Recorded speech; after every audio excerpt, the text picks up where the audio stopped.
Before I ever set foot in Patagonia, the very word itself seemed to echo with possibility. It was more than just a place on a map. It was a legend, a whisper from the farthest reaches of the earth, calling out to anyone who dared to dream of adventure. It was a name that sounded like magic and adventure, conjuring images of wild, windswept plains, jagged peaks, and endless horizons. Even before I knew what it looked like, Patagonia felt like a secret waiting to be discovered. I remember sitting at home, tea in hand, gazing at maps that stretched into forever. My finger would trace the outline of South America, lingering at the bottom where the land seemed to dissolve into mystery. The thought of going there filled me with excitement and a flutter of nerves. It was the kind of anticipation that made my heart race, a mix of hope and uncertainty that only comes before a true adventure. It felt like preparing for a journey to another planet, so wild it seemed more dream than reality. I imagined myself walking through landscapes untouched by time where every step would be a discovery. The anticipation was a promise of something special at the bottom of the world. I could almost hear the wind, feel the chill in the air, and sense the vastness that awaited me. I read books, watched films, but nothing captured the feeling I was chasing. Every story hinted at Patagonia's wildness, but none could quite explain the pull it had on my imagination. My friends would ask, "Aren't you nervous to go so far away?" They wondered what drew me to a place so remote, so unknown. I'd smile and say, "Of course, but that's the best part."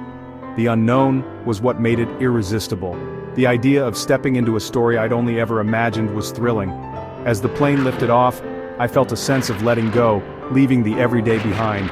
The world I knew grew smaller, replaced by the promise of something extraordinary. With every hour south, my heart beat faster. I was traveling toward a dream. The landscape below shifted and I realized I was finally answering that distant call. I was on my way to the edge of the world, ready for whatever wonders awaited. In that moment, I knew I was about to discover a place that would change me forever. Patagonia is called the edge of the world for good reason. It's the vast southern tip of South America, where the Andes crumble into the sea. Here, maps run out of land. Beyond lies only the Wild Drake Passage and Antarctica. The landscape is a masterpiece of contrasts, dry, sweeping steppe under endless sky, and to the west, jagged peaks, deep forests, and enormous glaciers. The weather is legendary, sunshine one moment, a storm the next. The wind shapes everything, reminding you that nature is in charge. Patagonia's remoteness keeps its wilderness untouched, a sanctuary for nature.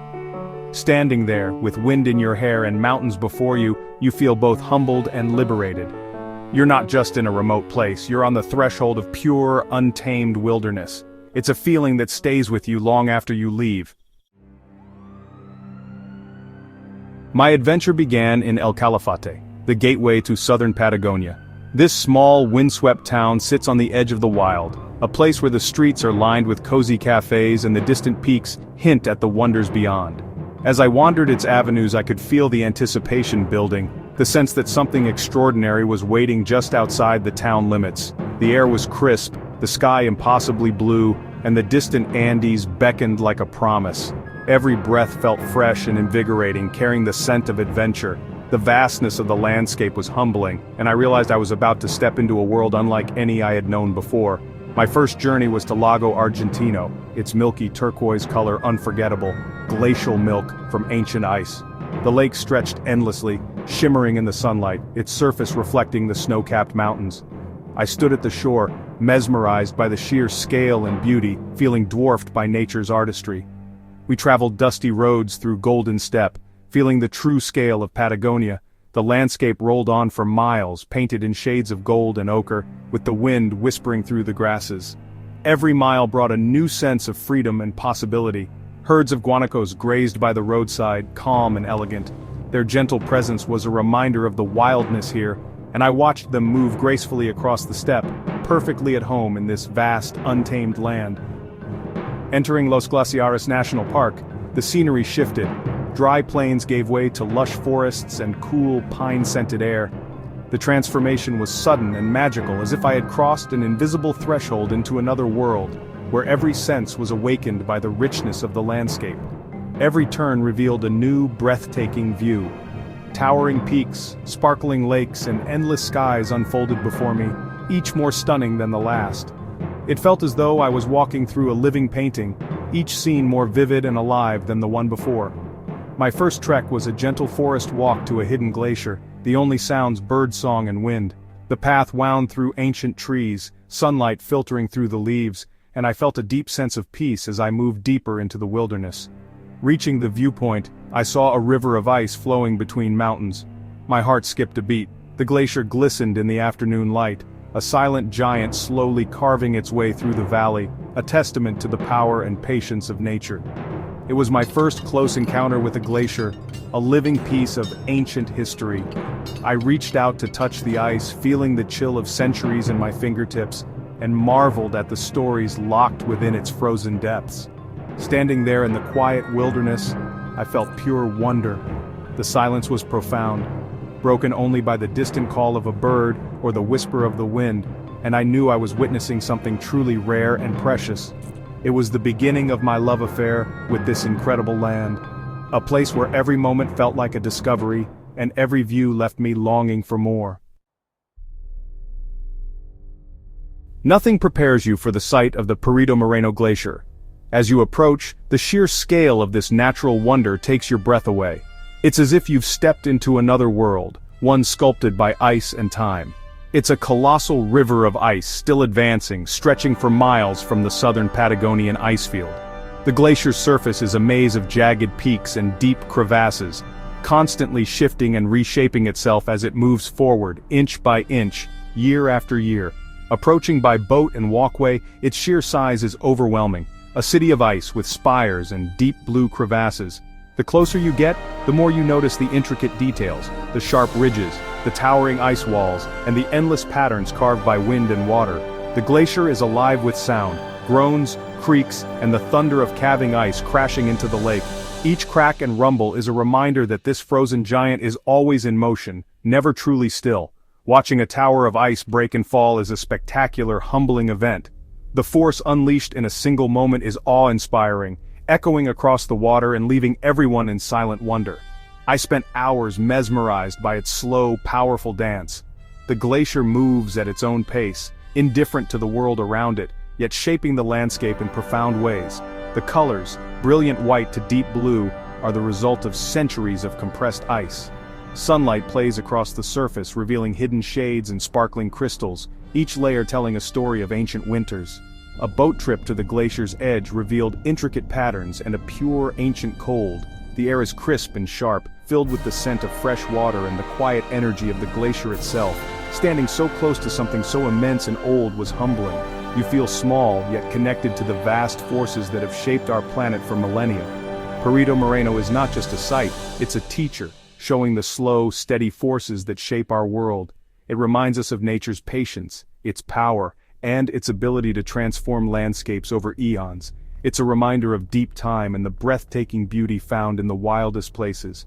Here, in the heart of Patagonia, you witness the raw, untamed spirit of the earth. The glacier's presence lingers long after you leave, echoing in your memory as a symbol of nature's enduring majesty and the timeless dance of ice and stone.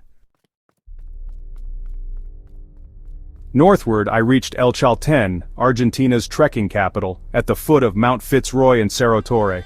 These granite spires rise dramatically, often shrouded in cloud, the smoking mountain to the Tehuelche people. The trails wind through forests that blaze red and orange in autumn, then climb to reveal ever more spectacular views. The hike to Laguna de los Tres is steep, but the reward is beyond words. Fitzroy's peaks reflected in turquoise water, silence all around. Sitting by the lake, all tiredness vanished, replaced by overwhelming joy and gratitude. Patagonia's lakes are as captivating as its mountains, each with its own color and character. Laguna Capri offers forested shores and distant mountain views. Laguna Torre, icebergs floating beneath needle-like peaks. To sit by these lakes, listening to water and gazing at granite giants, is pure meditation. It's a symphony of rock, water, and sky that fills your heart with peace. These moments are etched into my soul. A journey is shaped by the people you meet, and in Patagonia, warmth runs as deep as the land is vast. In small towns and remote ranches, I was welcomed with kindness and generosity. The locals are resilient, deeply connected to the land, and quick to share stories or a cup of mate. I visited a family on a sheep ranch. Outside, the wind howled. Inside, there was warmth and laughter. Their lives are simple but rich in community and connection to nature. In El Chalten, guides and mountaineers from around the world gather, but it's the local Argentinians who truly capture your heart. They speak of the mountains as old friends with respect and passion. One guide, Mateo, taught me to read the weather and walk gently on the land. Every encounter added human warmth to the wild landscape. The people of Patagonia showed me that kindness and connection make any place feel like home. Patagonia is a sanctuary for wildlife. Each creature as wild and free as the land itself. I'll never forget seeing an Andean condor soaring overhead, a silent guardian of the peaks. Guanacos grazed gracefully on the plains, perfectly at home in the vastness. I glimpsed the elusive huemul deer in the forest, a rare, precious sight. Bird life is spectacular: flamingos, black-necked swans, and the cheerful austral thrush. Even in town, birdsong fills the air. Watching these animals, so adapted to their world, was a constant joy. These encounters were moments of pure connection, quiet, personal, and humbling. Looking into the eyes of a wild animal, you feel mutual respect and curiosity. It's a privilege to be a visitor in their world. Patagonia's wild whispers remind us to protect these places and let nature thrive. Patagonia's vast wilderness taught me quiet, profound lessons.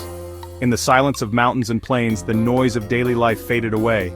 This deep quiet lets your mind settle and your spirit breathe. The sheer scale of the land puts everything in perspective. Your worries shrink beside ancient mountains and glaciers. You feel connected to something much bigger, part of the planet's grand story. The journey's challenges revealed my own resilience and strength. Reaching a summit wasn't about conquering, but about working with the land and myself. Nature's beauty is restorative: crisp air, pure water, sun after wind. I left Patagonia calmer, stronger, and more centered. The wilderness offers peace and reminds us to protect these wild places for our souls and the planet. Returning home from Patagonia felt like waking from a beautiful dream. The magic of Patagonia stayed with me, changing me in subtle, profound ways. The vast horizons created space inside me for peace, gratitude, and bigger dreams. Memories of mountains and glaciers became a source of strength. On tough days, I close my eyes and return to those wild places in my mind. Patagonia ignited a deeper passion for exploration and a desire to inspire others.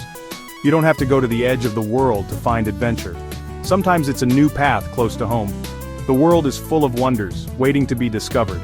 The most important step is the first one: to go, to see, to experience with an open heart. The world is waiting for you in all its magnificent, wonderful glory.